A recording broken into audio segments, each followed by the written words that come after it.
बाबा साहब वो याचक थे, याचक मांगते थे, चाहे वायसराय हो, चाहे कांग्रेस गवर्नमेंट हो, वो मांगते थे कि हमारे समाज के लिए हमें रियायतें दी जाएं। और रिपीटेडली उन्होंने एक बातें कही आजादी के बाद भी। 1949 का भाषण है, महाराष्ट्र का एक भाषण में 48 का लेके आया लखनऊ में 24 और 25 अप्रैल 1948 को क्या कहा था?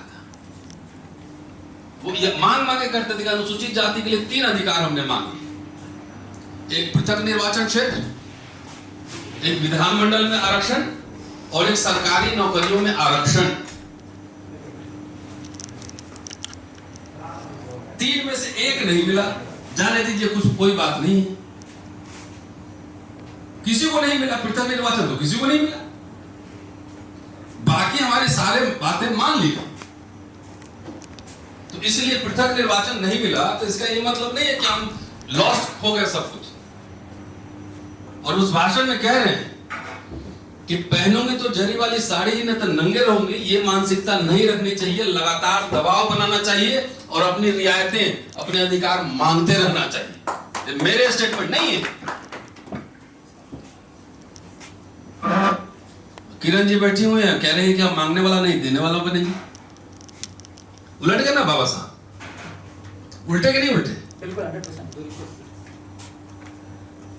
बाबा साहब याचक रहे, मांगते रहे, और यहां पे पता नहीं क्या नशा चढ़ गया कि हम देने वाला बनेंगे। अच्छा क्या दीजिएगा? सवाल तो ये है ना, क्या है देने के लिए? विश्वविद्यालय आपके पास नहीं, ब्यूरोक्रेसी आपके पास नहीं। साहब तो आईपीएस रहे, कितना कठिन स्वाभिमान के साथ कोई आदमी नौकरी नहीं कर सकता है, ये रियलिटी।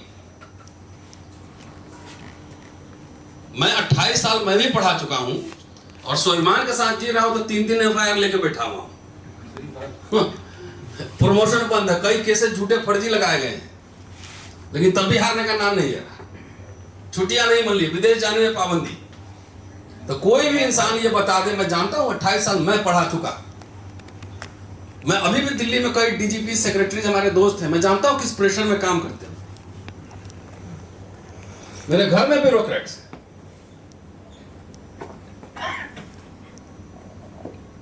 तो हम क्या दे सकते हैं? शेयर मार्केट में हमारा शेयर नहीं, ज्ञान के विमर्श में हमारा शेयर नहीं, कहीं कुछ नहीं। एक हमको फॉरेन पॉलिसी में बोलने वाला आदमी चाहिए, वो नहीं मिलेगा। कहीं आर्टिकल लिखने वाला नहीं मिलेगा। दुनिया के इतिहास में आप सब पढ़े लिखे विद्वान लोग, एक बात याद रखिएगा, जो मिडिल क्लास की जो बात हो रही है, ये मिडिल क्लास जो ना मॉडर्निज्म का बाई प्रोडक्ट है। इंडस्ट्रियलाइजेशन, मॉडर्निज्म, कॉलोनिज्म का बाई प्रोडक्ट है। मध्यकाल में मिडिल क्लास नहीं था।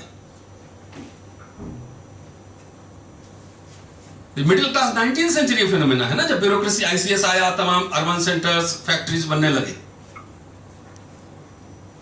तब मिडिल क्लास बना ना, अर्बन मिडिल क्लास। सबका बना तो हम भी बने, हम ऐसे बन गए। दुनिया के इतिहास में एक बात याद रखा जाएगा कि जिसका मार्क्सिस्ट टर्मिनोलॉजी है, बुर्जुआजी, जिसका बुर्जुआ नहीं होता है, जिसका मिडिल क्लास नहीं होता है, वो कभी कुछ नहीं बन सकता है। दुनिया इतिहास उठा के देख लीजिए ना। Ultimately the think tank, bureaucrat, writer, journalist, academician, सब कहां से आता है? तो ये आपका था ही नहीं, तो आप देते क्या? और जो थोड़ा सा ही बोलूंगा, ज्यादा नहीं, इसमें बातचीत करनी है। ये जो आरक्षित वर्ग का निर्माण हुआ है, क्या आसान प्रक्रिया थी? जब पहला मेमोरेंडम बाबा साहब ने दिया 1919 में, साउथ बोरो कमेटी, उसको पढ़ी, मेरी अगली किताब में मैंने डाला है।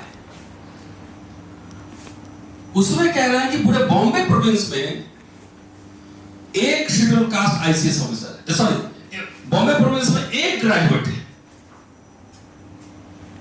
उस मेमोरेंडम में शिक्षा का सवाल उठा रहे हैं, साइमन कमीशन से मिल रहे हैं, शिक्षा का सवाल उठा रहे हैं, राउंड टेबल में जा रहे हैं, शिक्षा का सवाल उठा रहे हैं, पहली पॉलिटिकल पार्टी बना रहे हैं, इंडिपेंडेंट लेबर पार्टी, उसमें भी शिक्षा का सवाल उठा रहे हैं।